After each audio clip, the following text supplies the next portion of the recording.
A York County landmark is set to be redeveloped soon, and one group is looking to preserve its most recognizable feature. Yeah, the Modernaire Motel is vacant after 75 years in operation. However, the sign outside of it could be saved. Fox 43's James Corrigan tells us about the effort to maintain a piece of transportation history.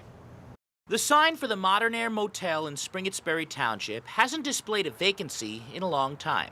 But for some York County residents, the sign still displays a significant piece of the county's history. People would come into the lobby and they would say they felt like they were coming into someone's home. Tom Davidson is the director of the Pennsylvania chapter of the Lincoln Highway Association and says the motel, which opened in 1949, used to be a mainstay for travelers driving across the country on America's first coast-to-coast highway. This is an important symbol of traveling on the Great American Road Trip and the travel we did in the early 20th century. Now, while the motel no longer operates, the sign for it still remains. And the Lincoln Highway Association wants to restore and install the sign in the Agriculture and Industrial Museum in York in order to preserve a time where places like this were once a gateway to a new land. We want to preserve this symbol of our transportation history and put it in a place where it